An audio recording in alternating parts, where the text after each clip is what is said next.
Hello there, gang, and a special hello to our American friends and neighbours across the wonderful ocean, boys and girls. Welcome along to this 4th of July nighttime United Kingdom talk on Tuesday, the 4th of July 2019. Coming to you from the Chapel Hill Marina in Lincolnshire.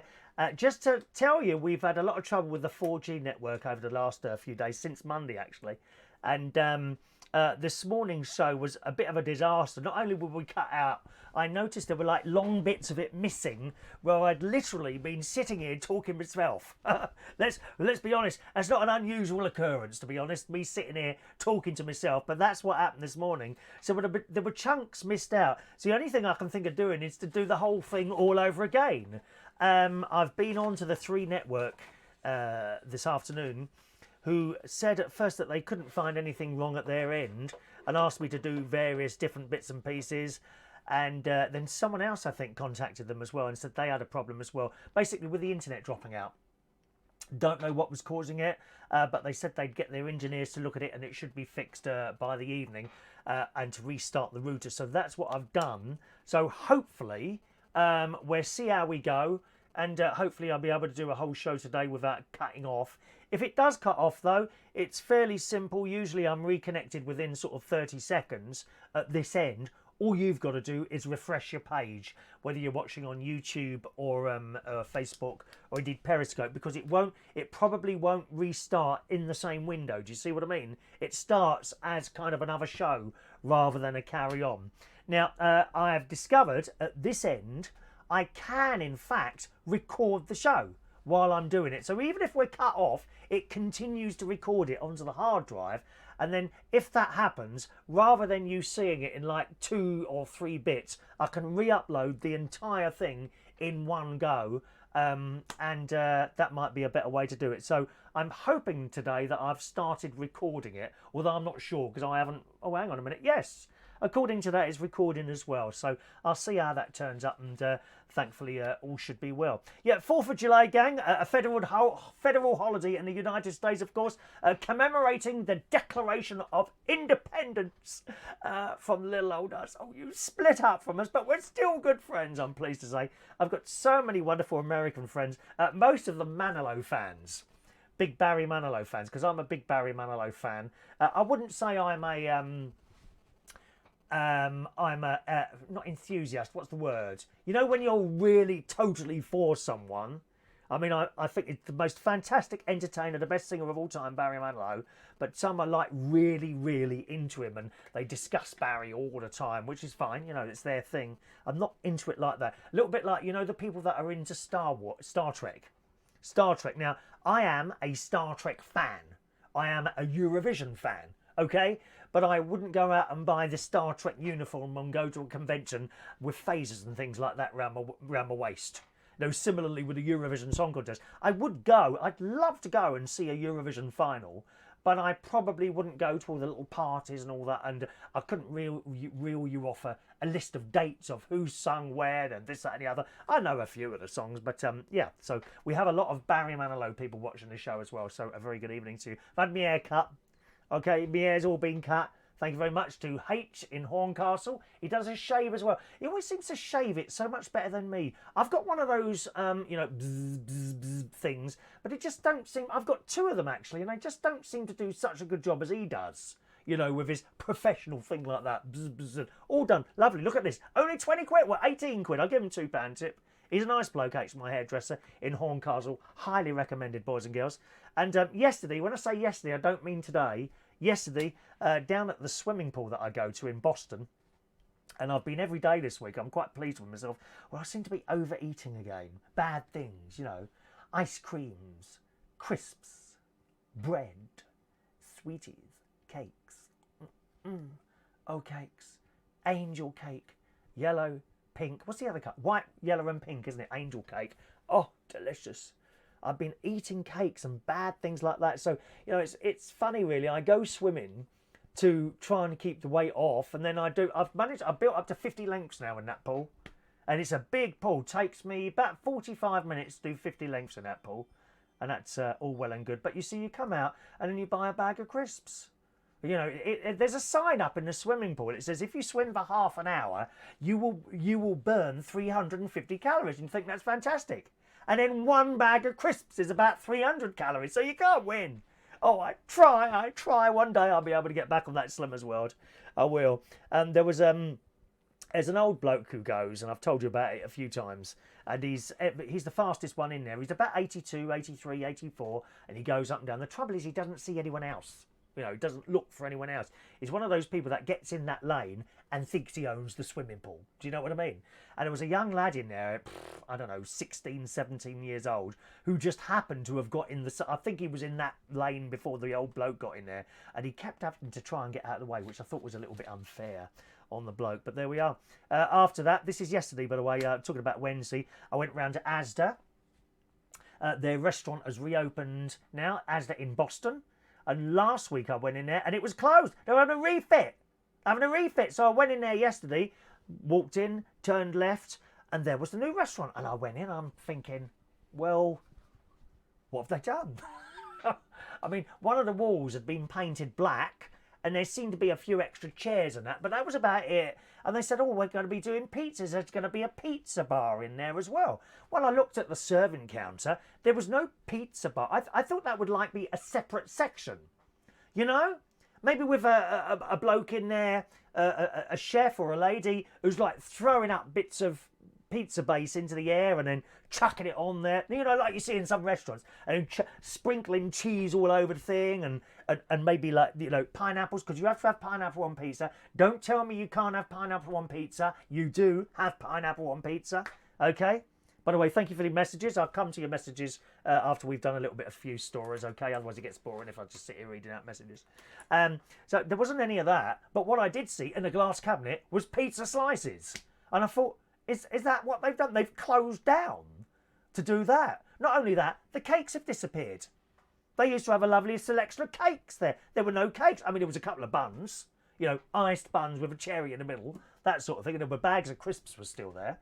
But where are the cakes? Because I do like to have a bit of lunch and then the cake. Anyway, so I ordered a Quorn, which is a vegetarian thing, a Quorn chili jacket potato with some cheese on the top. So I ordered that and a cup of tea. Now you have to serve your own tea now. Oh yes, they just give you a cup. It's just over there. Oh, can you... No, it's just over there. Oh, all self-service now. You know, it's the same old dear on the till, and she looked a bit flustered. I thought, oh, I think this is going to take a little bit of a while today. And I looked greedily at the pizza slices. And I thought, how much are those pizza slices? £1.50. Ah, you can't go wrong. I said, well, I'll have one of those to start. I mean, how greedy is that? So I had a pizza slice, and then the meal took quite a long time to come yesterday. I would say about 15 minutes, which is unusual for in there, but that was all right because I've had my pizza slice, I had my buttered roll as well. I've had half my tea and then the meal arrived, and that was all very nice. So that was, I'm very pleased to say that the restaurant has now reopened at Asda, Boston, and is highly recommended by myself. It's all right if you want basic food. My sister don't like it. She says she don't like the food in there. She says it's not very well done. I think it's done excellently in there. I really do. So that was that. The one difference I did notice in there is that they put some of those comfortable settees. They've kind of Starbucksed it a bit. You understand what I mean? There's a few comfortable chairs in there, which generally, if you go into Starbucks, which I very, very rarely do, you know, I don't want to be paying £2.50 for a cup of tea. Thieving bastards, all of them in there. It's what it is in Starbucks. £2.50 for a cup of tea. Where was we yesterday? Last night. I went to Skegness last night, and on the way home we stopped at... Oh, gosh. Where was it? I think it was a garage. Was it a garage? I can't remember where we stopped now. But anyway, my sister went in there. She said, do you want anything? You know, bottle of drink. I said, well, I don't suppose they do. No, it was an Asda garage. It was an Asda garage. So I said, I don't suppose they do tea. She's only got coffee, I think. Anyway, she's come back out with a cup of tea. You know, in a little paper thing. I said, well, how much was that then? £1.20. Oh, that's fair enough for a cup of tea, isn't it? £1.20. I don't mind paying that for a cup of tea. Reasonable price. Not Starbucks. Anyway, so they've Starbucksed the corner of this Asda restaurant with comfortable settees and all that. And I think it's terrific value in there. You can have like a decent meal in there and probably a drink for about £5. which is very reasonable. Lovely day yesterday, as indeed it was today. The weather has been beautiful, isn't it? Eh? We've got better weather to come tomorrow. Oh yes, look at this in the Daily Mail online tonight. Britons are set to bake tomorrow. Now I'm here. I'm in a caravan, right? I'm actually in a caravan tomorrow. Oh, it's today, and it gets so hot in a caravan. Fortunately, I've got a little air conditioning thing in the bedroom, so when I have my old man afternoon nap in the afternoon, that goes on and keeps that room cool. But the rest of the caravan gets terrifically hot. They really do. It says here, Britons are set to bake tomorrow, that's Friday, as temperatures rocket, boys and girls, to a whopping 82 degrees Fahrenheit, which is approximately 27 degrees centigrade. Well above average for this time of year, as forecasters urge people to be prepared, like the Cubs. Be prepared. Cubs, do your best. We will do our best. Who was in the Cubs? Were you in the Cubs? Were you in the Cubs, were you? We will do our best. Oh, fantastic times. Camping, gang shows, tying knots. I'm trying to think of one occasion where I've actually used a knot that I learnt in the Scouts, but I can't. There we are. Anyway, so the weather. Forecasters have urged people to be prepared and have your sun cream at the ready. Temperatures are set to, especially if you're going on holiday. I mean, how stupid can you be? You've gone for the whole weekend. These people do this. Thousands of them. They go on holiday after coming through the winter. They get to Spain or Malta or Ibiza. Or what's that place where the young people go? Ayanapa. They take off all their clothes. They got the tiniest little bikini on. I've got one myself. You know, I tend not to wear it in public. Sometimes, you know, if you're coming past my caravan, okay, you might see me on my veranda in a very, very small bikini. Can you hear? There's the phones going there. We're just too late to talk to me now. I'm on air now. We're on air talking to millions of people all over the world. I sometimes lay out on the veranda in my very small bikini. You might see, but I'm not going to do it on the show. I promise you. Well, I can if you want me to. Is that of interest to anyone? No, not really, isn't it? Temperatures are set to soar across southern and central England tomorrow. Many already making the most of the warm weather today. We're going to get about 79 tomorrow. As I say, 82 maybe, 27, something like that. Wimbledon's doing very well, isn't it? They haven't been rained off once. Not once. I remember the years that used to go past. And I think there was a couple of years where Wimbledon was actually... I don't know if I'm right on this or not, but I seem to remember them having to fit in more and more games and going on later on into the evening because they kept getting rained off. Not happening this year, mate. No rain. We had all our rain a couple of weeks ago. Do you remember that? Half the caravan site was underwater. I was swimming into the studio, swimming, dear. So there we are. That was the part of my day yesterday. In the evening, we went to Skegness. That has a little story attached to it, which I'll tell you about in a minute. Meanwhile, let's read some of your messages out. Shania. Good morning, Shania. Good evening, Shania. Who's on the Isle of Wight. She gets the first message in today. Now, I'm keeping a list. Here's my list. Oh, you can't see that, can you? Is that a bit whited out? Is it? It's too white, isn't it? A little bit. I'd like to be a bit browner myself. That's too white. Oh, there you can see it. There you go. But there's not swear words on that, is there? No. We got a list of names here. You see those lists? Mark Jones 1, Will Peter 1, Tim Partington 1, and now Shania 1.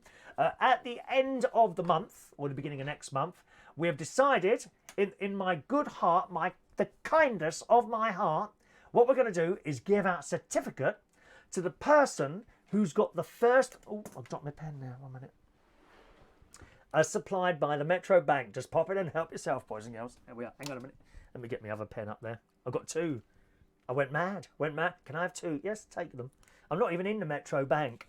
Yeah, we're going to give out a certificate for the person who gets the first message in the most times in a month. Now, it's quite possible that we get 30 different people in, a different one each day. But at the moment, there's only one each for Mark, Will, Tim, and today's Shania. So we'll include the nighttime ones as well. And including the people that were watching the show this morning. Now, if you're looking for the show this morning, I've deleted it. I was so unhappy with how it turned out, I actually deleted this morning's show. Okay, so you won't find that anymore on YouTube or Facebook because it just kept going wrong. Technical things that are completely out of my hands, unfortunately. Sometimes the 4G, because we come to you over the 3 mobile network, which generally is very good. But since Monday, it's been a bit hit and miss, really, and we keep getting cut off. All right. Hello to Dominique. Good evening, Dominique. Back there again, my darling. Dominique Hessler. Hello, my darling. Alan Russell in the house. Christina Ewan. I haven't seen you for a while, Christina. Hope you're doing well there. All right. Alan Carruthers. Shouldn't you be asleep? Certainly not. Not this time of night, my love. Dear me. What time do you go to bed then? I wonder if anyone's got me in bed with them, have you? You got me a little iPhone or an iPad or something like that secretly under your covers? Eh? I used to listen to the radio secretly when I was a little boy under the covers. Yeah, remember those little transistor radios, so big? Are you tuning in and just listening to, I don't know what in particular. I wasn't really listening to pirate ships or anything like that, just normal radio. I found it very exciting as a little boy. You know, about, I don't know, 12, 13, 14 years old. I found it very exciting for mum and dad to say, good night, mum, good night, mum. And they'd go downstairs and I'd quietly reach over and put my radio on under the covers. Did anyone else do that? I can't even. I think I used to listen to the BBC World Service, and I like the tune at the top of the hour, and they don't use it anymore. That one. I used to have that. I used to make sure I had it on the hour. Oh, here comes that tune. God help me, dear. Hello to Craig. Good evening, Craig, who is with us live today. Yes, indeed you are, Craig. Good evening to you, sir. Hello to Victus Humphrey. It's past his bedtime. Come on, sleepy weepy. I know you've got to get up in the morning, Vectus. Good night, my friend. Hello to Weird City Citizen. Good evening. Craig, we're celebrating our independence from King George. Yes, you certainly are today. Happy Independence Day. We're very close to the Americans. I've always felt very close, mainly to the Irish and the Americans. For some reason, those two countries I feel closest to in myself. Good evening to Peter Lake, who's in his Love Island bedroom today. Not so much love, though, eh, Peter? None here either, mate. Hello to Napoleon. Good evening to Mike Rees-Ponto. It's the Late Show. Yes, it certainly is. Napoleon, I'm in Lincolnshire. A place called the Chapel Hill Marina in Lincolnshire. That's where I am, sir. All right. Christina, the expats in Germany sat. Cheers to the UK and happy 4th to the USA. There you go. Christina's in Germany this evening. Napoleon Zabba Zabba is his Steven Seagal impersonation. Zabba Zabba. Hello to Stu Crook. Hello to you. Evening, Stu. Just a moment there. Let's just scroll down a little bit there. I think you're talking to each other there. Gustav, good evening. How lovely to have a late show and loving the colour of that shirt. It matches your high blood pressure. I've got a really good blood pressure. As you know, I go to the hospital twice a year, actually. It's only twice a year now. And I've never, ever had bad pressure or a bad heart rate. My pressure is actually perfect. And the heart rate, I had them pull out the machine once because it was so low. So they started, nothing to worry. They do this, don't they, in hospitals? You know, Gustav, you've been there a few times. They do this. So, okay, we just want to test your heart. Nothing to worry about. And then out comes this machine and they start attaching wires all over you. I said, what do you mean there's nothing to worry about? All these wires, well, we just want to check your heart because your rate's a bit low. So they did all that and found nothing wrong, of course, except they said, do you do a lot of exercise? And I'm like, well, yes, I swim every day and I do a bit of cycling. How much do you swim? I said, well, about 40, 45 minutes usually, 60 lengths. That was in the pool in Bracknell where the house is, or 50. The 50 lengths here is actually further than the 60 lengths in Bracknell because it's a very small pool there. So I do about 50 lengths, about 45 minutes. Ah, right, okay, well that explains it. That's why your heart rate's so low. I've got this like heart rate. I haven't got it here now. My mobile phone. I've got a heart rate app. I think it comes as the general apps that come with your Apple iPhone. You know, you don't have to download. I don't think I downloaded it particularly, but I've come across it once. And you put your thumb on the, you fire up the app, and then you put your thumb over the little light at the back, and it detects your heart rate. And I've woken up, you know, from nighttime sleeping first thing in the morning. Oh, I just do my heart rate, you know, as you do. One of the other things, I'll tell you something else to do in a minute in people's houses, which I've told you before, but I'll tell you again as we've got a lot of new people. If you're new to the show, welcome along. I'm usually here right about 9:30 in the morning UK time, but now and again we throw in a nighttime show. And this heart rate thing, so I'll put it on, and it's like 49, 50, 51, which is really good. You know, once you start getting into the 80s or not, if you've got a heart rate of like 100, I bet you're a smoker or something like that, or you've been stuffing your face with too many ice creams this week. So that's what I do that sometimes, check my heart rate. Another thing I do is if wherever I am, don't think this is weird, okay? There'll be one or two of you who do this. I like to see how fast people's Wi-Fi speeds are. You know, if I go round someone's house, oh, can I have? Do you mind if I can have your Wi-Fi code? Do you mind? Oh, thanks very much. Not putting it like that. And then when they go to the toilet, or then look, I quickly do a check on their Wi-Fi speed. Does anyone else do that? If I'm outside in a pub or something, they're the worst places, pubs. What's that thing called? The cloud. You know, the cloud. Oh, there's some ghastly Wi-Fi speeds in there, dear. Half a meg if you're lucky. God's sake.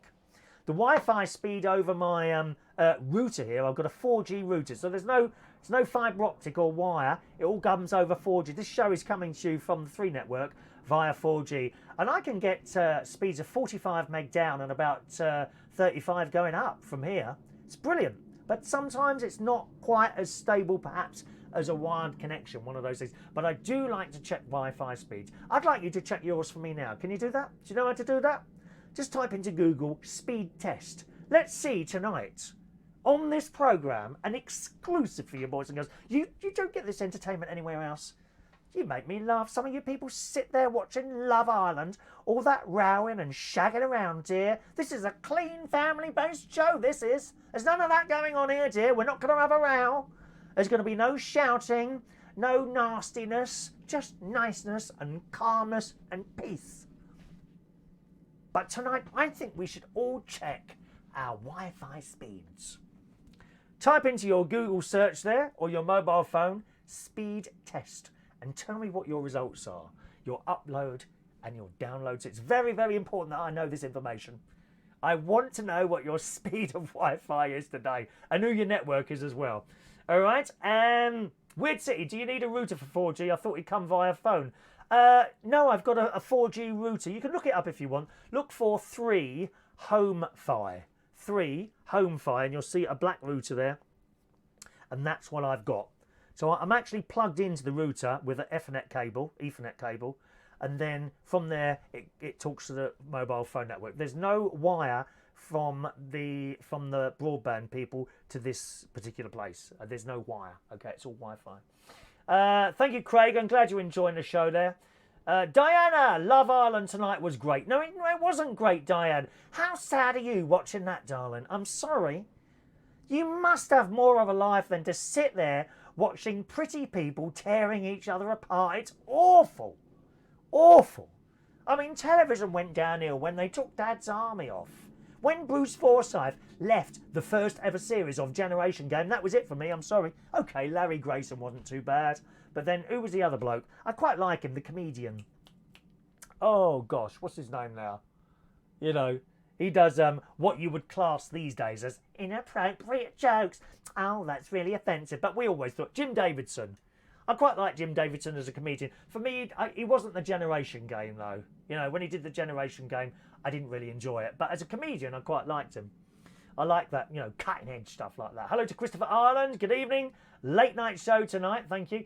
Weird City, you can eat, Chris. You are like me. You won't ever be overweight. Oh, you're having a laugh, aren't you? Are you trying to make me feel good? Not overweight? I could stand up there now and show you this large roll of fat around my waist here. I am overweight by about 1.5 stone, and it's all round my waist. Come on. It's nice of you to say that, I know, but it's no good trying to make me feel good because I don't. Right. Hello to Adrian Richardson. Good evening. Stu Cook, Lindsay Ellis. Oh, you're talking to people there, I think, aren't you? Chris, it's Asda. You go to the pizza counter in the store and take to the cafe to get them to cook. Yeah, that's right. Yeah, they do cook a pizza out the back for you.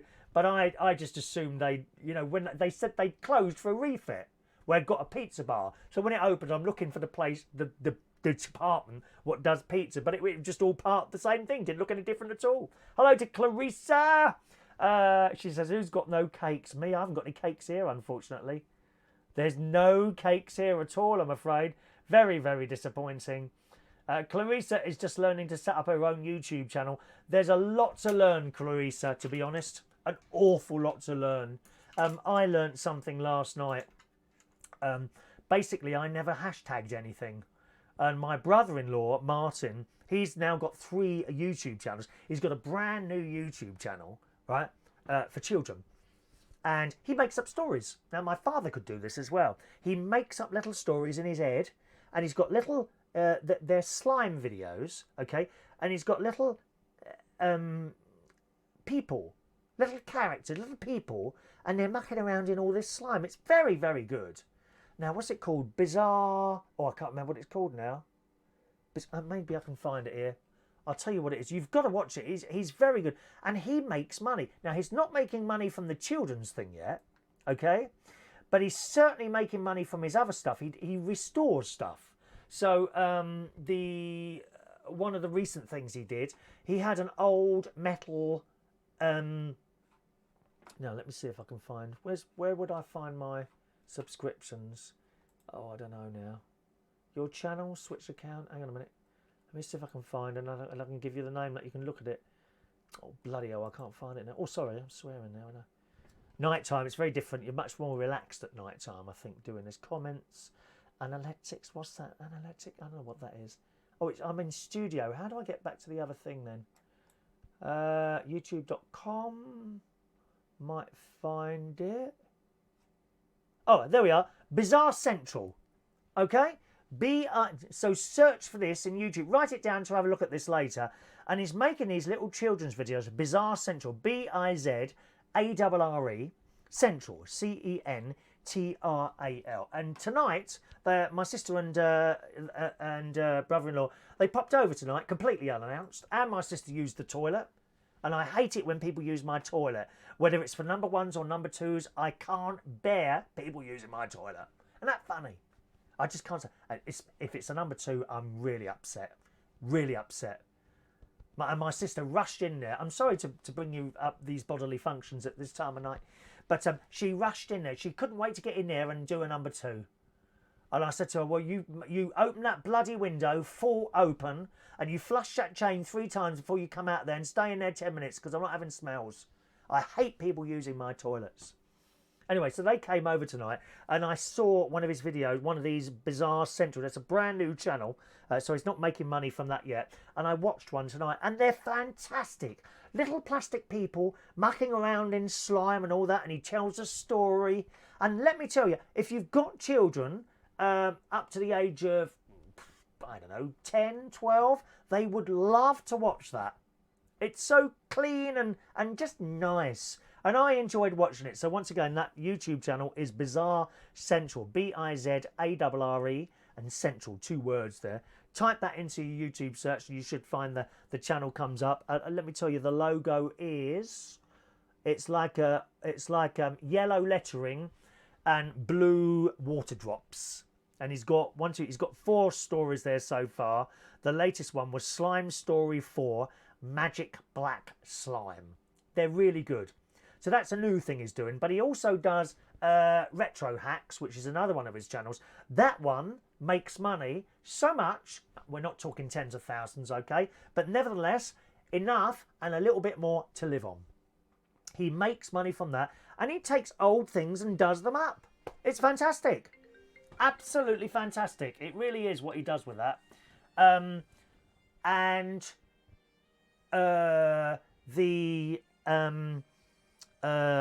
One of the things he did recently was he got this old rusty old train, like a train engine, you know, the sort of thing, right?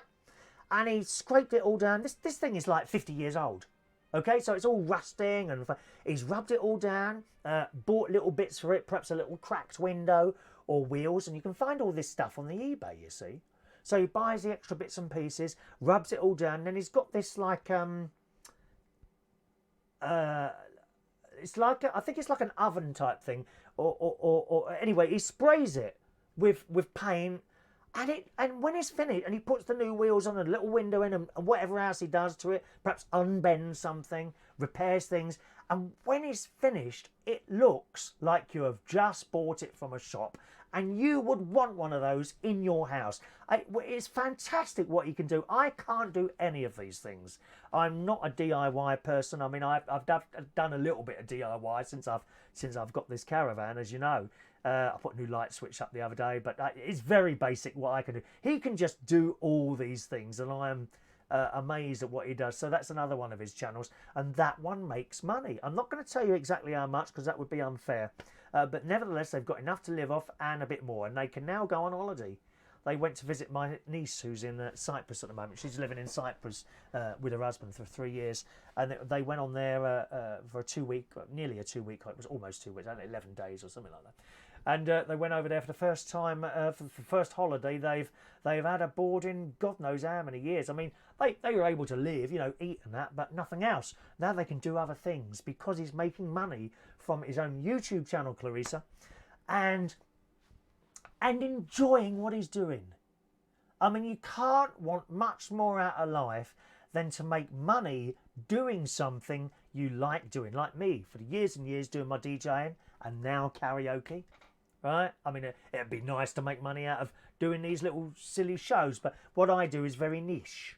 You know, we're not talking tens of thousands of viewers or anything like that. You know, we're lucky to get, you know, a couple of hundred. That's with the live and the recordings that go up later. But that's okay because that's fine with me. It would be nice at some point to perhaps make a little bit of money out of it, but that's not the be all. I don't come in to do entertainment things to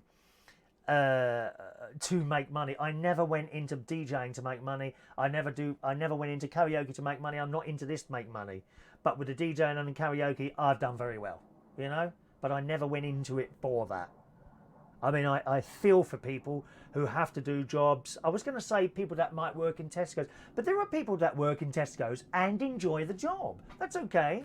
But if you've got to work in Tesco's or Starbucks or McDonald's, and as I say, there are people in those places that enjoy the job, but there are also people in those jobs who hate the job. They hate the job. They have to do it for money. And I never forget how incredibly lucky I've been right throughout my whole life, and I'm 56 now, my whole life, to do jobs that I have generally enjoyed doing.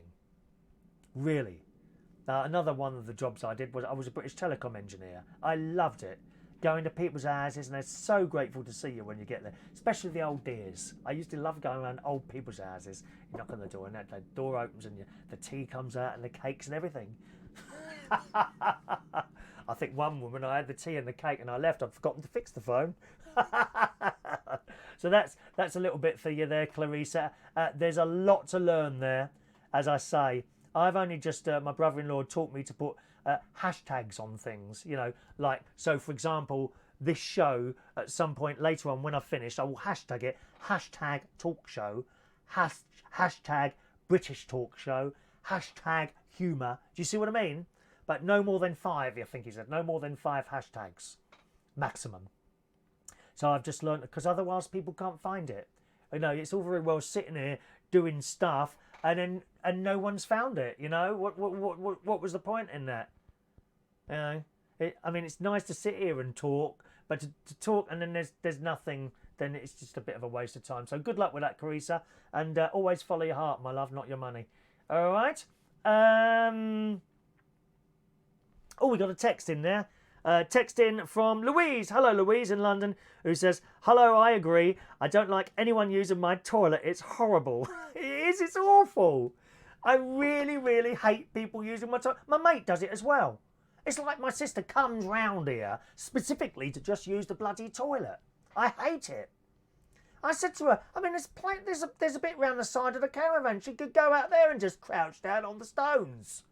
It's not right, using my toilet. In my house, my mate does it round my house. He comes round and he makes a beeline for that downstairs toilet, which I no longer use. That is for guests. Well, I say guests is the only one that ever comes round. Really. My toilet upstairs, no one uses that. Absolutely not. I'm going to put a lock on it. I'm going to put a lock in it. I might do that in the caravan as well. Next time my sister comes round, she comes running out of the car. She makes a beeline for that bloody... Her house is only 20 minutes down the road. Why does she have to use my toilet? Why don't you go before you come out? You know, I'll have to ring her up tomorrow. Now, next time you're coming round to my house, drink nothing for 3 hours before you're coming round here. And then go to the toilet before, and then you won't need to use mine. Or bring your own bucket with a lid so you can take it home again. I don't want your wee going down my pipes. It's outrageous. Absolutely outrageous. Good evening to Russ Philip Vernon. Good evening to you. Finally caught your show. Had work from 6 a.m. until late for recently. That's why I've been absent. Your name has been taken, Russ. If you're just joining us this evening, a very warm welcome to you. We're usually here around about 9:30 in the morning.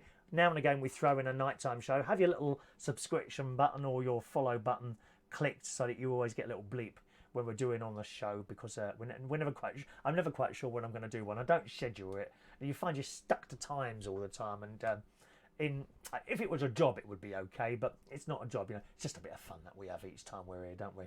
Adrian's feeling sick. Well, you've looked sick for a long time, Adrian. To be honest, I'll be honest with you. The last time I saw you, Adrian, I thought you're very lucky to still be on this planet. I thought you looked like you should have pegged out about 3 months ago, mate. Terrible, really. All right. Let's just scroll down there. Clarissa used to live in Southfields. Well, that was very close to me. We did a gang show in Southfields College once, I think. We actually used the stage in Southfields College. That's years ago. That was going back here about 30 years now. Great. Hello to Norma. Good evening, Norma. 9 degrees in Massachusetts right now. Oh, that's hot. So what time is it there? 11, 10, 9, 8, 7, 6. About 6 p.m, 5 p.m, something like that. That's hot, isn't it? 90. I can just about get on with 90 degrees Fahrenheit. Just about. And then I get very uncomfortable after that. In a caravan, let me tell you, that sun doesn't have to be that hot. But you're in a metal box. And I've been in here, sitting there watching the telly with a fan on me. Temperatures 100 degrees Fahrenheit and more. It's so hot in here. So hot in here. Weird City used to like Atlantic. Oh, Atlantic 555, was it? I think it was, and Talk Sport, listening to the radio on that. Yeah. So there we are. Let's just scroll down. Hello to Mari. Good evening, Mari. All right. We are live together tonight, Mari. And Joey Millen in the house. Good evening, Joey. Weird City's going to get me a 4G signal booster. I don't think it's not a problem. That's not the problem. The 4G signal is good, but it kept dropping out. We kept losing the connection altogether. But so far, so good tonight. And we've done... My God, have I been chatting for 40 minutes? I don't know where the time goes. It goes so quick. Rob, Shaggy Kershaw. Things to do when Love Island is on. Part 6. Watch Chris Reardon. Anyone got the link to that? Just paste it up there, because I don't have that with me. I'm doing short videos at the moment. If you're a fan or not of Love Island... I'm doing these short videos, things more interesting to do than watching Love Island. I do one every day, and they're about 20 to 30 seconds long, something like that. They do appear on YouTube hours before they go anywhere else, okay? So you want to subscribe to that YouTube channel, which I can cut and paste it, but it's a bit... Oh, hang on, I'll do it then. I did do it yesterday as well, so I might as well do it again today. Let me just... I've just got to swap channels and do this somehow. How do I do that? Switch account. The channel is called More Interesting Than Watching Love Island. Okay, that's the name of the channel. I know it's a bit long-winded. More Interesting Than Watching Love Island. That is the actual name of the channel that I've set up. But it can be a bit difficult to watch. I'll cut and paste. You'll only be able to see this, unfortunately, if you're on the Facebook messaging system. Okay. Unless someone's on the YouTube, so I can post that there. 1 second. There you go. That's the latest video there. All right. So if you're on Facebook, you'll see that Love Island 6. Okay. So that's number 6.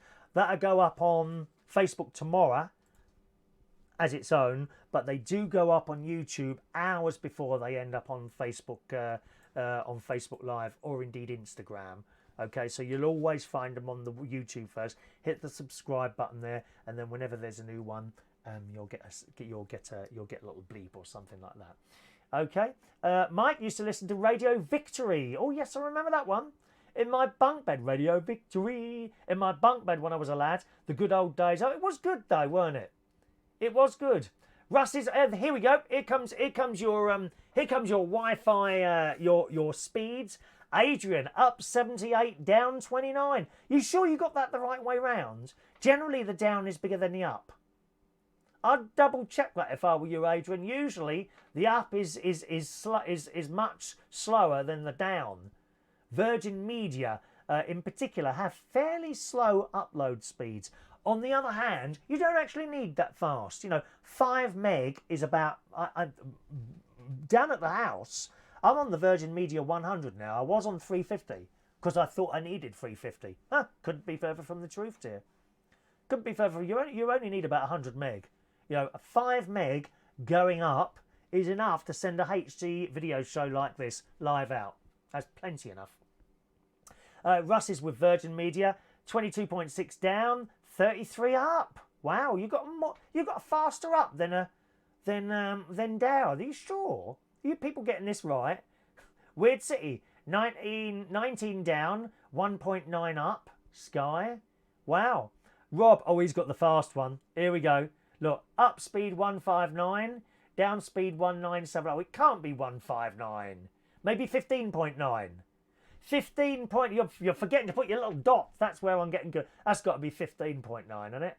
It can't be 197 going up or 159 going up. Look, Clarissa 35.5 down, 17 up. That sounds about right. Stu 14 down, 17 up. Vodafone Fibre should be a bit faster than that usual, but that's all you need, Stu.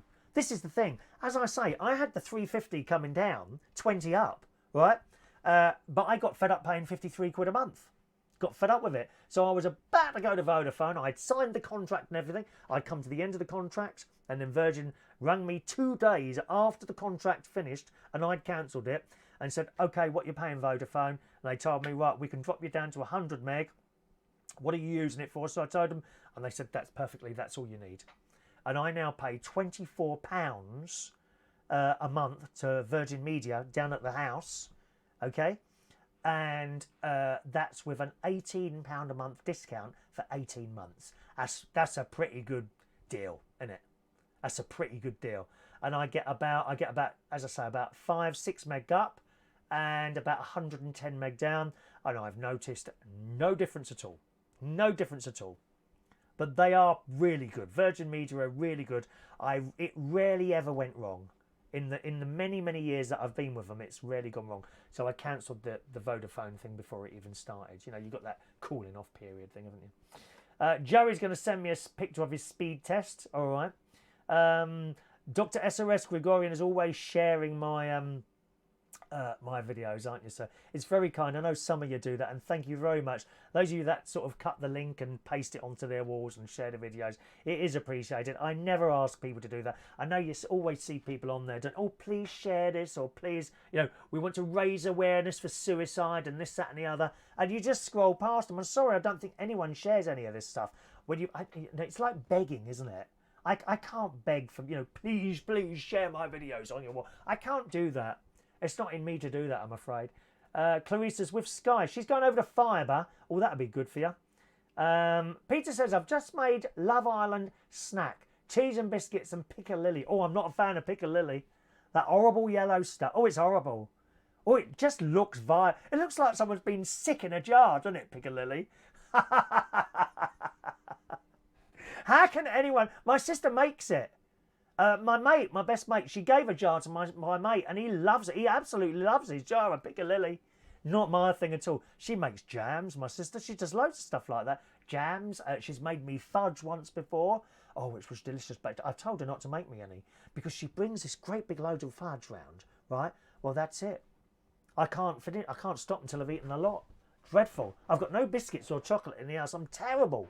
Terrible. I have to nice, kind people bring me stuff at work. There you go, Chris. Another bar of chocolate for you. All right, have this, have that. And I have to say, please stop bringing them in because I just can't. I've got no willpower when it comes to chocolate.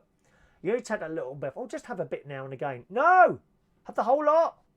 Luckily, the children was it last night? I went round to see my great niece Evie, great niece Olivia. Unfortunately, Olivia can't eat. She's fed with a tube.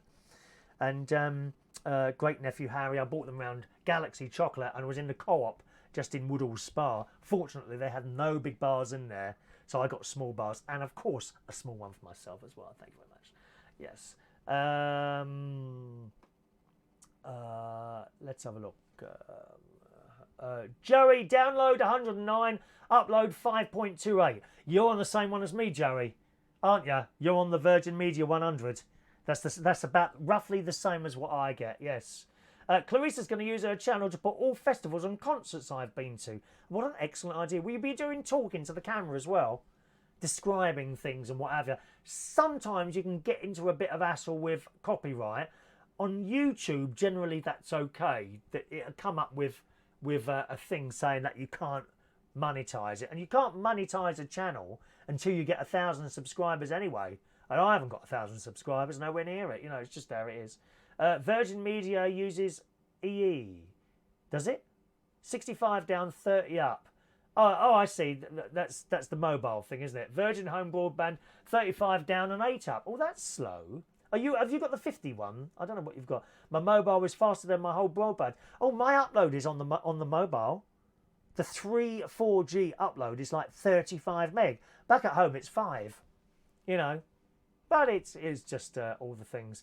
Clarissa's going to put all the interviews for the after show review. She's going to do that as well. How excellent. Good evening to Ray Reynolds. Hello, Ray. Nighttime show tonight. I thought you'd be out doing a karaoke somewhere. Oh, you are. Beg your pardon. There's the next line. Just back from Kevin's karaoke at Halfway. William and Donald were there. I haven't seen Donald for ages. How is he?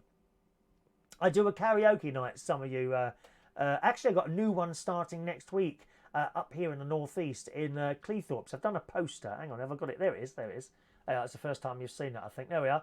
Brand new. This time next week, I'll be almost at the end of our brand new karaoke night, and that's at Silhouette's Bar. It's a brand new gay, LGBT, whatever you want to say.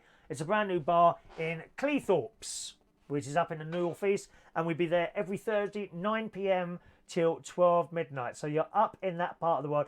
I don't suppose for one moment that we'll get any of our London crew up there, because that would be like a 4-hour journey to get there, for 3.5 to 4 hours, I would imagine. But if you're up in the northeast, from next week, brand new karaoke night. I'll be hosting that at the Silhouette Bar, 38 Alexandra Road in Cleethorpes.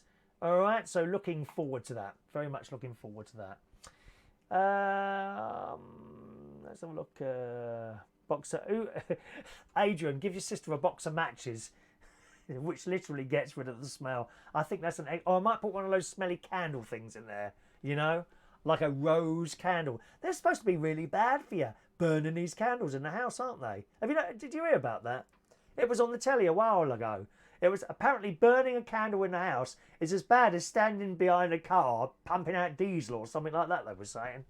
Never mind, but they smell nice, don't they? Nice rose candles, something like that. Some of those smelling candles are absolutely vile, aren't they? Once I thought, you know, one smelled like toilet cleaner.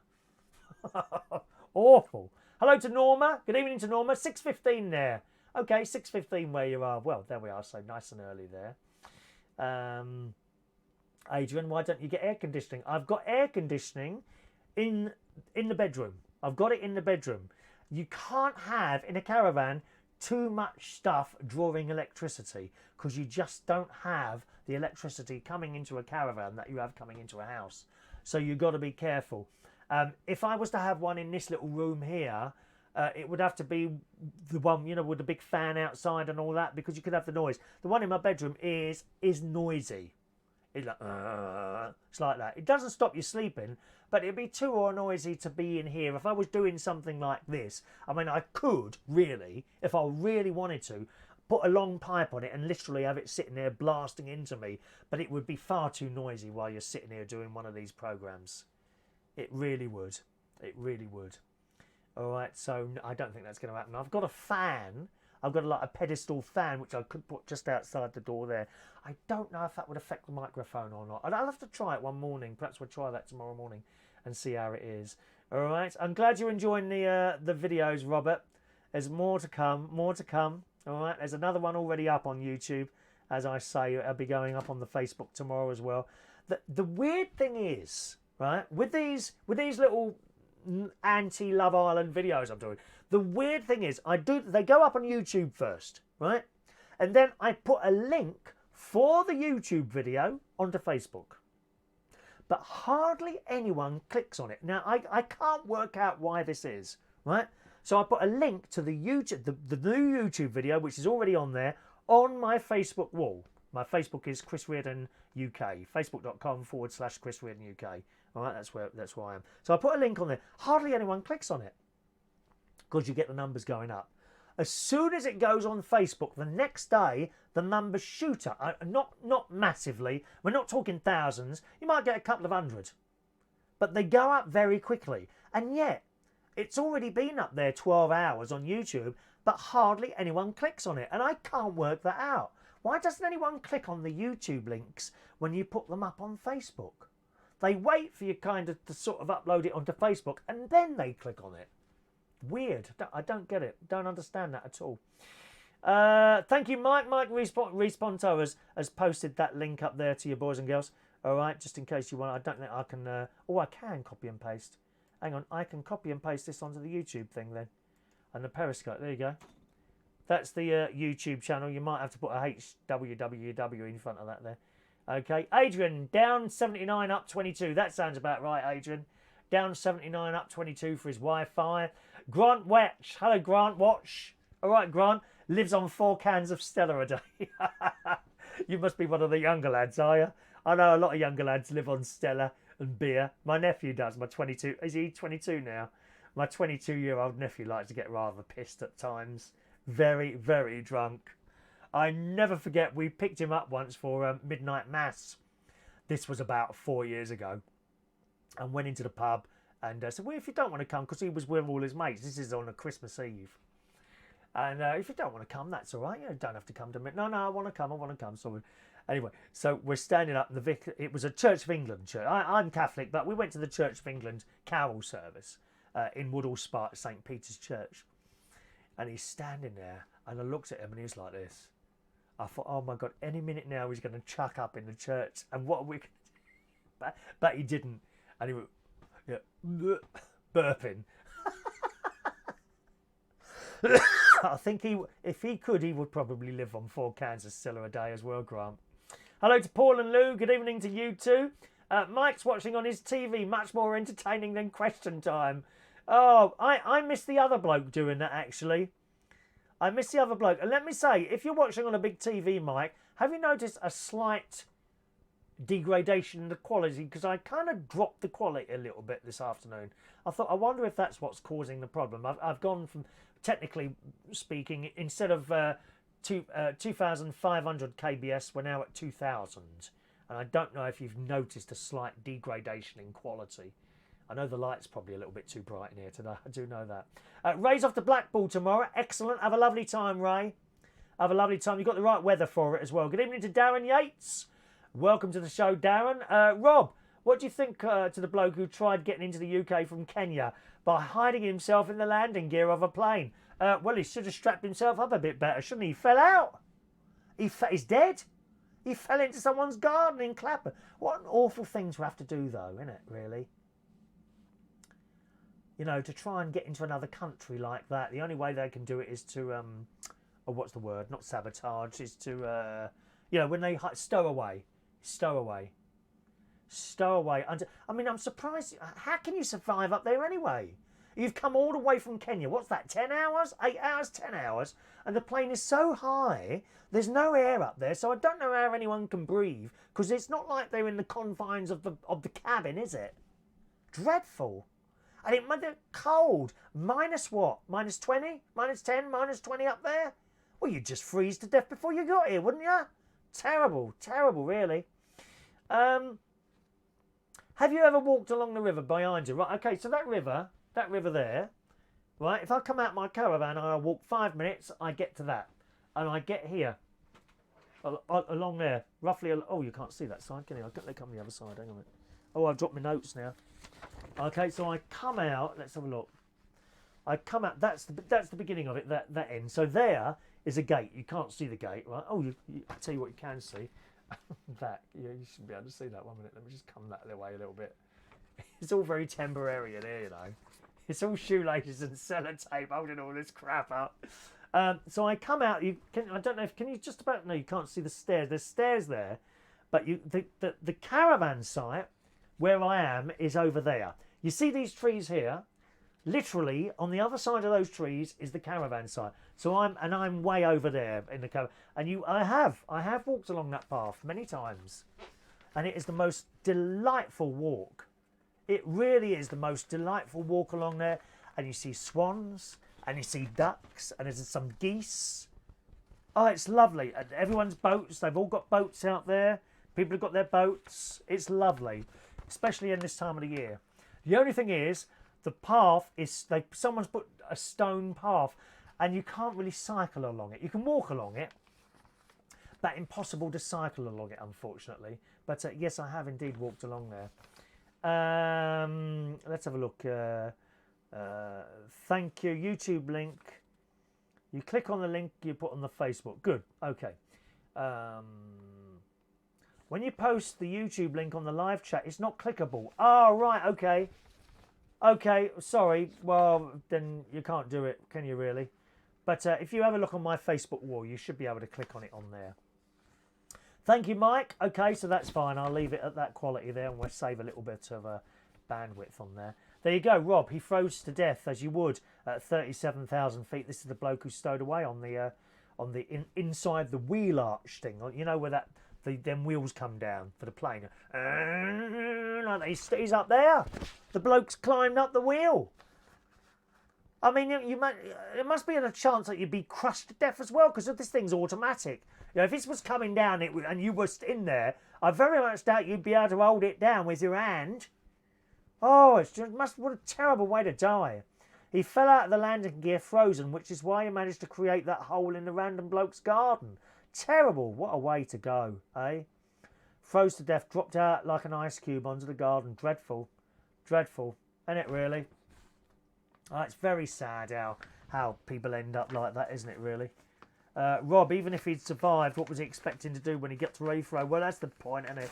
They put him in a little some sort of camp for illegal immigrants or something like that, and then they claim asylum and start doing forms and all that business, don't they? Anyway, so back to Wednesday night then, boys and girls. I've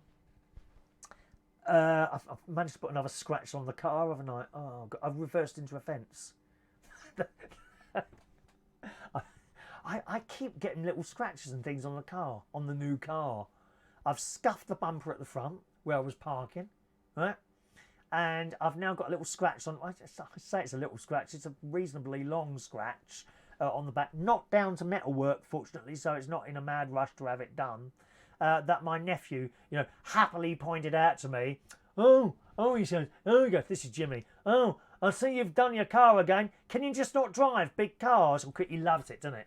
And my sister, how have you done that? Starts laughing her head off, doesn't she? Evil. They love it when I damage the car. So I've got another scratch on there, which I did by reversing into the fence in front of my blooming caravan. Not only that, it gets even better. The alarm was actually going off. You know the reverse alarm. Beep, beep, beep, beep, beep, beep, beep, beep, beep, beep, beep. And it was going beep like that. And I carried on. I thought, I might be having another inch to go. No, and I heard it. Oh, no, here we go again. I keep scratching the car. I'll be honest with you, it doesn't bother me that much. My mate, he has nice cars. I mean, BMWs. I mean, I've only got a Toyota. It's a new Toyota, but nevertheless, it's a Toyota and not a BMW or a Mercedes or a a Bentley or something like that. He has nice cars. He had BMWs. He gets the slightest thing wrong with it. Now this is a decent sized scratch. The red paint has gone and it's got down to the white paint. You know what I mean? He will have a slight mark, I don't know, from a tree that's gone, and he'll have to have the whole thing resprayed. He's terrible. Spends a fortune. I wouldn't bother myself having a scratch done. It's only because my nephew fixes things like that. That's his job. He does paint spraying. I might as well have it done. Give him a bit of cash and he'll sort that. Okay. Paul and Lou say, imagine sunbathing and a body falling from the sky. How awful. I just feel sorry for the bloke. I don't suppose he knew anything about it anyway. Oh, did he freeze? He froze to death then. You would know about it, wouldn't you? If he froze to death, he must have been up there getting colder and colder. Oh, what an awful way to go. Dreadful way to go, isn't it, eh? Anyway, back to yesterday. So the scratch on the car. Then we went to Skegness. And I sat in the back of the car. My sister said, "Oh, well, we're going in my car today." Okay, that's fine. I don't mind. It'd be nice to be driven around. So the car came round, and remember, we've got great nephew Harry and great niece Evie with us yesterday as well. So we got to the car, and she's put the 2 child seats I thought would be in the back, and either my sister or myself would sit in the middle of the 2 child seats in the back. That's what I thought. No. What she's done is put 1 seat in the back and 1 in the front. I said, "Well, who's sitting in the front then?" "Evie, the little girl." "Oh, right." And I'm looking. I said, "Well, we haven't got much room in there because those child seats take up more space than a person in the car, don't they? Even a sort of wide person. Even me, the child seat takes up more space than me in the back of a car." So, "Oh, it'll be all right. Get in," she says. Anyway, so Harry's got in the back, that's the little boy. Evie's got in the front. My brother-in-law's driving the car. My sister then gets in, and I get in, and then I tried to close the door. Oh, it was awful. I was up like that up again. Now, I can't bear being that close to people. I'm sorry, unless it's a fit lad like Cristiano Ronaldo, I can't stand it. Can't stand it. And we are so squashed in the back of that car. I said, "You must be joking. Move along a bit." She says, "I can't. I'm right up to the seat." And of course, Harry's just sitting there, he's got all this space in his child seat. We got no space. Anyway, the car takes off, and I was just so uncomfortable in that seat, I cannot tell you. And then I remembered why I never go on holiday in those economy seats on a plane. I save up, and I go in a nice business class seat, or at least a premium economy. Oh, it must be murder. Well, it was. I always remember when I used to go on holiday in the 80s and 90s, a couple of times I did a few long-haul flights in economy seats, and I remember how uncomfortable they were. There was one particular flight coming back from Barbados, and I've been on this bloody plane an hour. And of course, when you sit in that chair on a plane, you sit there first of all in economy seats. If you sit down and you've just got on the plane, oh, it's not too bad. And then as the time goes on, you get more and more uncomfortable.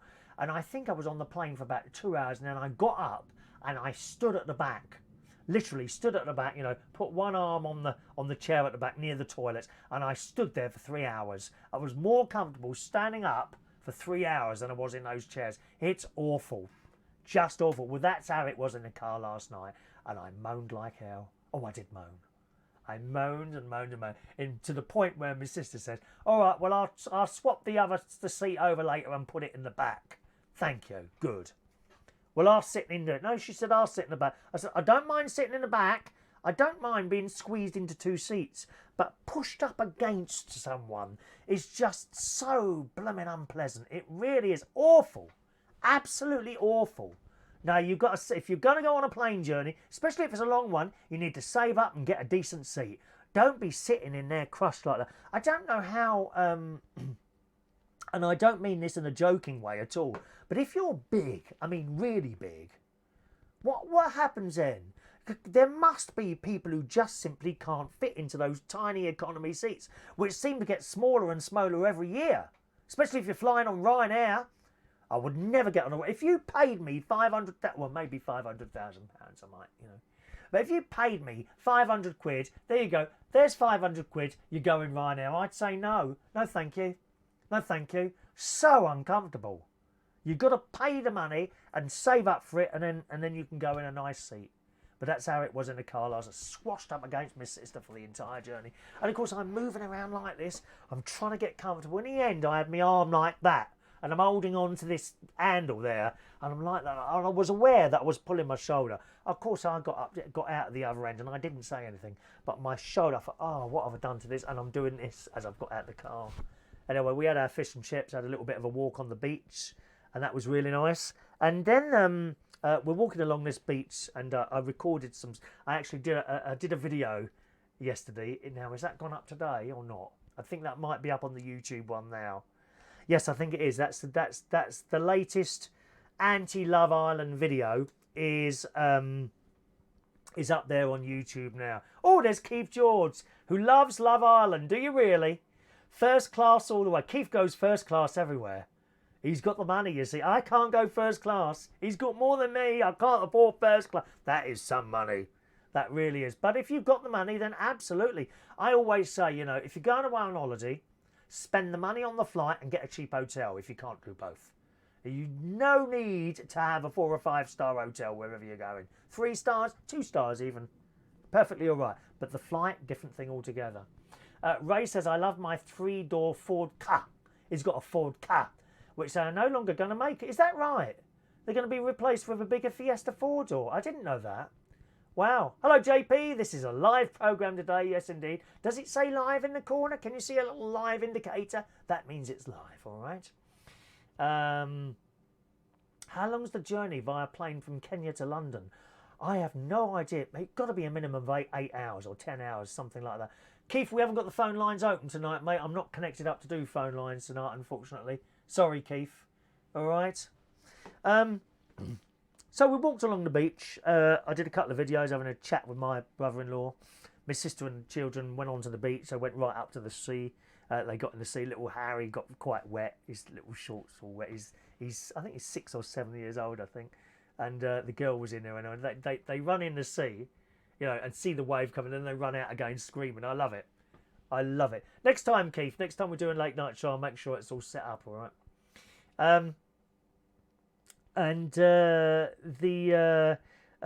So then they walked along the beach, and me and my brother-in-law, we walked along the concrete bit along the side of the beach. I can't stand sand. I can't bear sand. It was such a beautiful, clear night last night. When I say night, I'm talking about 9 o'clock. It was still daytime. It was still daylight. Beautiful blue sky, and the visibility was perfect. You could see right out into the sea, the windmills turning around like that, and it was clear as day. As clear as anything. Sometimes we have gone to Skegness before and it's been a bit misty and you can't quite see things. But these were so clear. And it makes them look closer as well. You know, the windmills out in there making the electricity. I love them. I find them so therapeutic, watching these things go round slowly. And a lot of people don't like them, do they? But I quite like them. I don't know if I'd like to live next to one. I've heard that they make a lot of noise. I've heard there's been programmes on the telly where people have sort of lived in a house where they've suddenly built a windmill farm, you know, I don't know, half a mile from their houses, and they say they make a noise like a whir. I don't think I'd like that. But it's, you know, if you can't ever get out of that noise. But of course, out in the sea, you can't hear any of that. They looked fantastic, majestically, slowly going around like that. And from there, we walked along the beach. We'd already had our chips. I baked beans and chips. Harry had fish fingers and chips. Evie had chips. I think she had fish fingers and chips. My sister had rock and chips, I think it was, or cod and chips. And my brother-in-law had a kebab. He don't have the chips. So we've had all that. And then we go on the beach, and then we walk along to the ice cream place. We're walking along the beach from one end to the other. Not particularly far. We come across this drone, which was going up like that. Okay, this drone, and it wasn't a small one, you know, like you're buying, I don't know, in Hamleys. It wasn't a child's one. This was a proper drone, and it was a bit blowy. Okay, so the wind was blowing a bit. This drone was absolutely static. The little things are whirring around. I think you had about 5. 1, 2, 3, 4. I think you had about 5 whirry things going around there. And there would be a lot of blast of wind. But this drone would stay where it was. And I was amazed by this. And I went over to the bloke. It was a bloke and a lady. Perhaps his girlfriend or wife. I don't know. One or the other. And got talking to him. I said, that's a fantastic drone. I said, it doesn't move, does it? And he starts talking to us. And he showed us the little control unit and all that. And it was a reasonable size, about the same size as perhaps an iPhone, one of the plus ones, you know, like an iPhone 6 Plus. So a large screen on there and a couple of little controls and various buttons along the top and a screen there. And you could see what this thing was, because it had a camera on it as well. And the picture was perfect, absolutely perfect. So he said, right, watch this. So he's put the camera on us, right? And then he says, right, and he starts it going up. And we're watching ourselves on the screen slowly disappearing. I was amazed at this drone. I'd never seen one close up like this. And I said, does it record? What does it record onto? He said, you get 2 cards with it. It records in the receiver and in the drone, the same program, okay, just in case one of them fails. What a fantastic idea. Fantastic idea. I said, does it ever go out of range? He says, no. If it goes out of range, it knows it's gone out of range and it comes home on its own. It finds you. So wherever it came from, it knows, and if it goes out of range from your controller, it comes back to you and lands. I was blown away by this gadget, absolutely blown away. I said, what is the range of it? Right, and I thought, 500 metres, 1,000 metres or something like that, 6 miles. Not 6 miles up. You can only go, they're only allowed to go so far up, obviously because of planes and things like that. Although I gather, if you have a pilot's license, I think you can fly it further up. All right, but the 6 miles is across. It can go 6 miles away from your controller.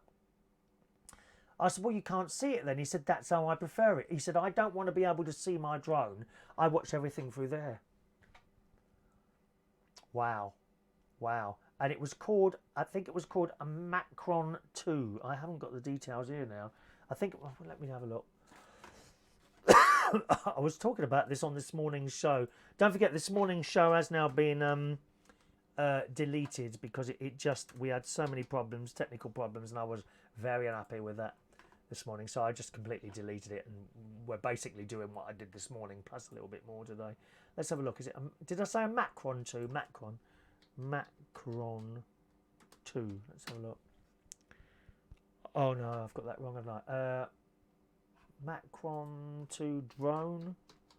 Is that set? No, that's not it.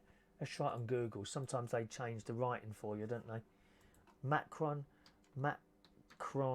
2 drone. It was something 2.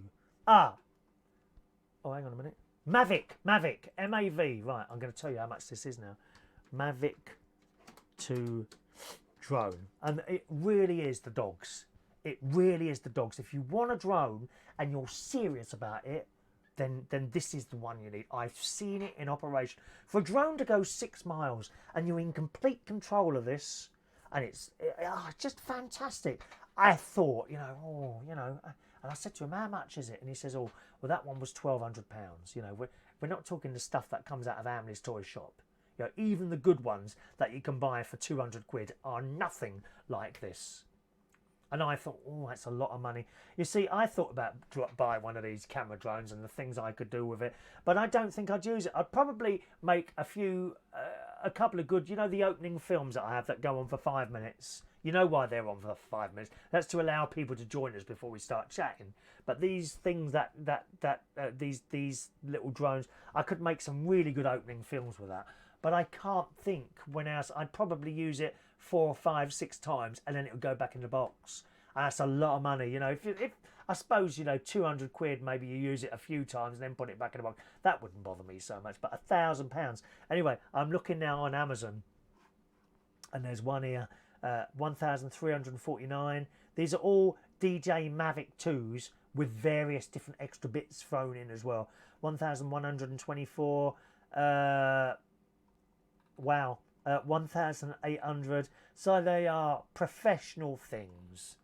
They are professional things. And if you're really into doing films and you want to use drones, you can also see some of these on YouTube. People have made videos with their Mavic 2 drones and uploading them onto YouTube. So you could go on YouTube after I finish the show, type in Mavic 2, M-A-V-I-C 2, and you'll see those drones in action there, and they are just absolutely marvellous. They really will.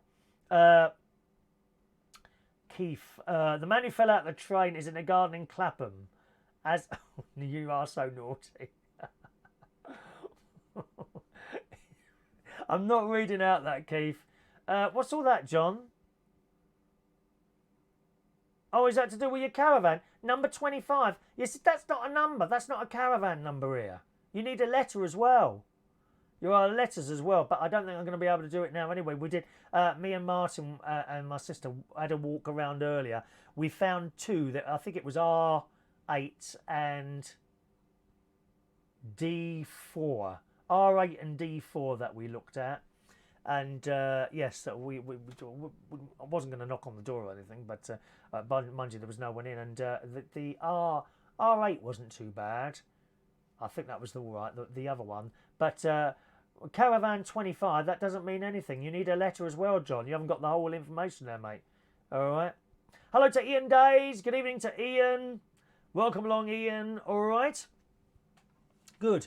So that was our day yesterday. So I had a good old... I must have been talking to that bloke for about half hour. Such a nice man. And he had time. And I said to the bloke, I said, you know, you want to go and buy some more of these drones, bring them all here, right, and then play with them.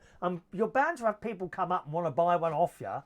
And it turns out he also plays with them as well. Not that particular one. He's got racing drones. And he flies them at, 120 mile an hour. They're ever so quick, some of these drones. Fantastic. And I spoke to him for a while. Then we went and got an ice cream. And then we got back in the car, went to Aldi. She moved the seat. And I said, I'm quite happy to sit in the back with the two children. But no, she wanted to sit in the back with the two children. So she did. And I sat in the front with Martin. Stopped at Aldi to get a few bits and pieces in. On the way home, unfortunately, Harry chucked up all over the back seat, all over my sister, and all over the shopping. Thank God I didn't take my car yesterday. Oh, there was a hell of a lot of it. He just suddenly was sick. You know how children are. And of course he can't help it, So my sister cleaned up the best she could, but we didn't have any tissues or anything in the car at all. And it was a mess. Well, I didn't look. I thought if I look back, it might make me feel a bit queasy. And then the little girl says, oh, I feel sick now as well. So we'll just put your head out the window and don't breathe in the smell that was coming from the back. Poor little... Because children, they suddenly chuck up for no reason, don't they? I did feel sorry for him. Dropped him home. And that was our day on Wednesday. And a lovely day it was as well. Okay, Ray says it won't be long before you can get in the electric Jetson car and visit your sister by air. Yo, I wish that would happen soon.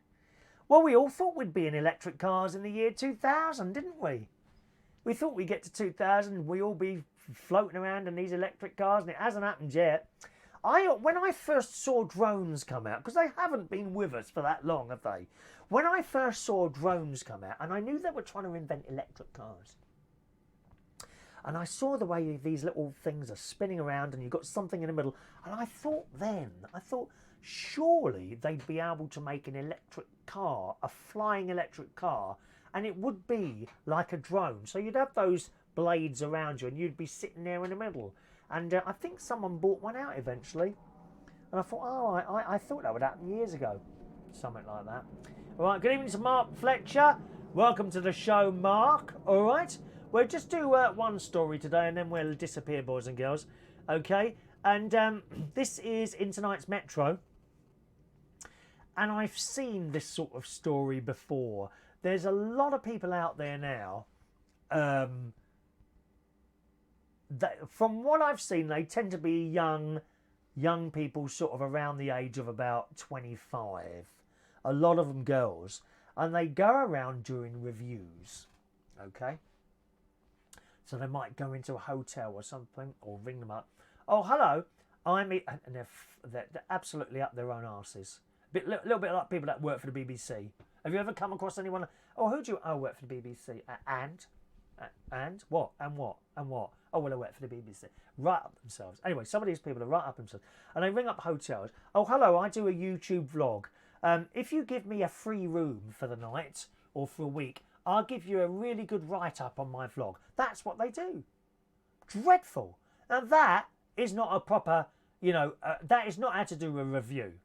If you're going to do a review of a hotel, you ring up the hotel to do it properly, okay? You don't tell them that you're going to do a review of the hotel. You pay your money, you go in there, and then you review the hotel. But these people are doing it just to get free stuff. It's disgusting. That's the only reason they're doing it. And besides, how can you get an honest review if you're doing stuff like that? I could say, oh, come to my caravan. You can have a free week in my caravan, you can. I said, and they'd go, oh, well, we'll give you a really good review. Well, that ain't a review then, is it? That's not an honest review. Not really. Do you know, I've found a couple of Beatles in here, black Beatles, only small ones. And there've been 2 so far, and they've both come out of this studio. And I've been looking around to see if I can find it. It's been 2 now. There was one Monday and there's one tonight. Do you think there's a nest in here somewhere? Black Beatles. I think they're pretty harmless, aren't they, Beatles? Unless they climb in your ear at night. Oh, no. I'm not going to be able to sleep now, am I? I'll be worried about Beatles climbing in my ear tonight. Anyway, so this story is in the Metro tonight, gang. So-called influencers have a reputation for asking for free stuff. Now, I've never asked for anything free in my life, I don't think. You know, people who do this sort of... There's not many people who do this sort of show like this. I'll always be honest with you. You know, I will tell you that Greg's sausage rolls are fantastic, knowing in my mind that I'm getting nothing free from Greg's. You know, when I tell you that the restaurant in Asda is really nice, I'm not going to go there tomorrow and say, oh, by the way, they're late tonight, aren't they? We've got an RAF base near here and they do training. It looks like they're doing night training tonight. They usually finish by about 12 o'clock. They're late tonight, though. They do it daytime and nighttime. I'm not going to go into Asda tomorrow and say, well, I've done my show. I do a regular chat show. It's on usually every morning at 9:30, unitedkingdomtalk.co.uk.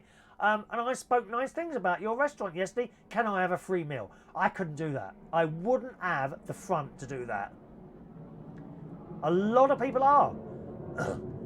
Now, I've worked in pubs and bars for years and years, either DJing and doing karaoke. I can count, oh my God, tens of hundreds of times, people that come in and say, it's my birthday today, can I have a free bottle of champagne? I said, pardon? No, you bleeding well can't. Some of them, I think they get it. They get it. Miss and Mr. something for nothing. I can't bear it. No, I can't do that. But there's a lot of people that do it. A lot of people. This ice cream seller is having none of it. Joe from Los Angeles, where they are celebrating tonight, the 4th of July, sells his famous chocolate vanilla twist ice creams. Oh, I want one now. Chocolate vanilla twist ice creams from a van, and has introduced an influencer tax. Influencer tax, right? He's inundated with requests from bloggers and vloggers asking for free treats in exchange for posts on Instagram and Facebook about his business. I mean, who the hell do these people think they are? Oh, I do a vlog. Oh, I do a blog. If you give me that free of charge, I'll write you a really nice... It's outrageous. The front of some people. When I tell you I've liked something, I do like it. You know, me and my mate, we don't go so much anymore, but because I'm up here a lot of the time. But when we go to afternoon teas at the Mandarin Oriental, you don't think I've gone to the Mandarin Oriental and say, oh, hello, I do a chat show. If you give us a free afternoon tea, I'll talk nice things about you on my show. How can anyone have the front to do that? I think, basically, it's rude. People just, they don't bother to... There's no decorum at all, dear. No decorum. No. When I go to the Mandarin Oriental or Harrods or somewhere like that, I've paid for that afternoon tea. They don't even know I do a show. So when I tell you something, right, I mean it. No one's paid me to say nice things about them. Similarly, no one can say, you can't say that about us. I'll tell you if I've had a bad experience. The worst afternoon tea we had was at Selfridges. Selfridges. It was okay, but it was no extra. There was no it was basically, there's your tea, get on with it. There was no pampering. If you're going to pay a lot of money for afternoon tea, then you want pampering. We've been to Claridge's. That was the last one we went to, Claridge's. Oh my God, the pampering there was unbelievable. Pamper. We love it. Cost an arm and a leg, but doesn't matter. I could not fault that place. The same as the Mandarin Oriental, Harrods, these boys, Coworth Park, The Grove, Pamper. You pay your money. Afternoon teas, not cheap. You pay your money and you are being paid not just for the sandwiches and the drink, you are paid for pampering and the ambience and the decorations and the flowers. That's what you're paying for. Didn't get that in Selfridges, mate. Oh, good God, though.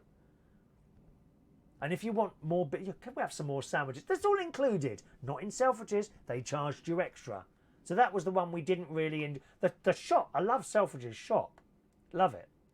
But the afternoon tea was a real letdown there. We were very disappointed. And the tea just didn't... We had to keep asking, oh, can we have some more tea, please? Whereas the other places, you know, these waiters are trained to know that you want something before you even ask. You know, you might be thinking, oh, you know, I'd quite like another... And then someone appears. Like Mr. Ben. Do you remember Mr. Ben on the telly? Someone appears suddenly. It's wonderful. You're sitting there thinking, oh, I might not... Can I help you, sir? Oh, yeah. Do you want some more scones? Yes, please. And you think, how did they know that? Even before you asked for it. They're so well trained. The best... I mean, Claridge's, it would please... If you ever want to treat yourself or someone with you as well... Go to Claridge's on the Mandarin Oriental. Harrods is a bit more touristy. Mandarin Oriental or Claridge's for afternoon tea. Top.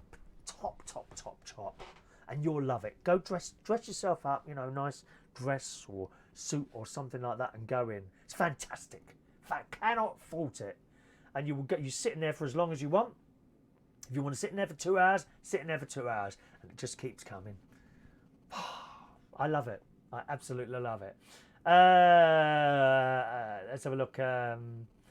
Adrian, are you sure they have it states in your wallet? The Black Beatles, she opened it twice this week. The Black Beatles have come out of my wallet. Oh, I can't see any more in here. As I say, there was one on there was one Monday when I opened the door and it crawled across the carpet, and there was one tonight. But I've had a good look around and I can't see any more. I don't. There is one hole. There's a hole over there with a wire going out to it outside, which doesn't do anything. So I'm wondering. I think that's probably, you know, the only place that I don't know where else they would be coming from. Two. There's been two. I've already looked them up. You know, not dangerous, difficult to destroy. Apparently, difficult to destroy. Not really. They're not that far. Just pick them up with a bit of toilet paper and put them down the toilet, dear, and that's it. Ian will give me a good review, but I'll have to lie about your singing being good. Thank you, Ian. I love it. Peter Lakes just had the plane coming over his house. Yeah, they're busy tonight, and they should stop soon. Generally, they stop about midnight usually. Hello to Roy's the boy. Good evening to Roy's the boy, who says we're up late. We're about to finish now, actually, Roy. Have you been to the Ritz Hotel? Watched a new programme on ITV last night about it. Looks lovely. Wednesdays at 8 o'clock. Oh, is that right? I didn't know that was on the Ritz. They did actually do a series of Claridge's about 2 or 3 years ago, and ever since I saw that programme, I wanted to go. Oh, the flower displays in there, and they change them all the time. I've signed up to their Instagram thing. I look at all the pictures that they have there. The staff are to die for. They're such nice people, and the maitre d', she was a lady in charge of what was going on. She was just faultless, absolutely faultless, and that's what you pay for. You pay to be looked after.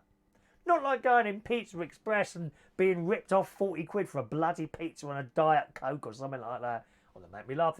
They sit there and they oh, what would you like? Well, I'll have a large pizza, thick crust, stuffed crust, or I better have a Diet Coke with that. Well, what's the point of that, eh? Oh dear. Adrian doesn't mind getting pampered. Restaurant, fine dining place, but sometimes they do too much creeping, which I don't like. I would we've been to. I know what you mean by that. Creeping in restaurants. The afternoon teas you go to in a high class hotel like the Mandarin Oriental, Claridge's, Harrods, even Harrods, all of them actually. We've never felt that they've been creeping around for a tip. Never. No, never. I know exactly what you mean by that. You just feel that they've done their job, and then if you want to, and I'm a good tipper. I tip well. Honestly, if you've looked after me, I tip really well. Some of these kids, and they are very young. Some people are rather young. I know there's old people there as well. There's waitresses and waiters who've done it for years and love the job. They love the job. You know, but they're not on good money. You know that, waiters and waitresses. So if they've looked after you rather, then don't be tight. Give them a damn good tip because they deserve it. They absolutely deserve it. Say hello to Merlin when you see him. Oh, is that Merlin or Mertin? Merlin, I'm not sure who you are, Roy the boy. Explain who you are, old boy, all right? Explain who you are. 7 a.m. I'm a breakfast show in Singapore today. Is it Singapore or Philippines? One of the two, innit? I can never remember where you are or anyone else come to that. I live in a twilight world, as you know. Twilight.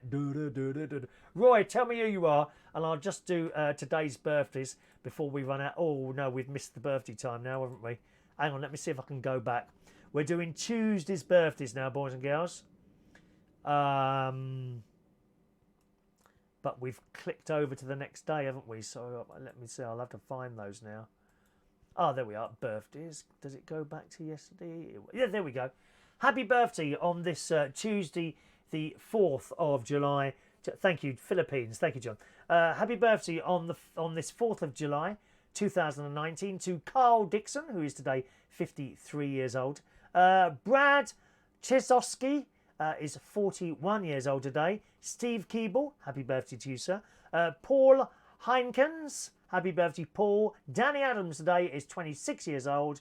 And Simon Holloway, who I used to DJ with some years ago. Happy birthday to you, Simon. All right, now I haven't got I always forget, for some reason, to get my happy birthday song. So who was it who doesn't like my singing? Was it, let me see, who was that now who don't like my singing? Was it Ian? It was Ian, wasn't it? So Ian, I'm about to sing, and I'll try and sing especially good for you today, okay?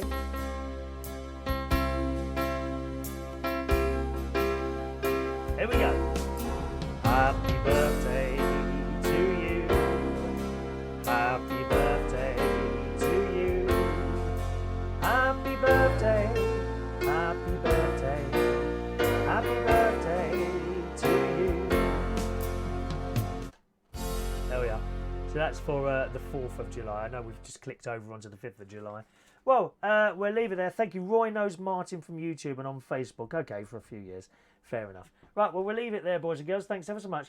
I'm quite pleased because I was a bit concerned that, as I say, since Monday, the internet has been dropping out here all the time. It's been so very frustrating, possibly not frustrating for you at all. But for me, it kind of, once you've been cut off, you lose the flow. Do you know what I mean?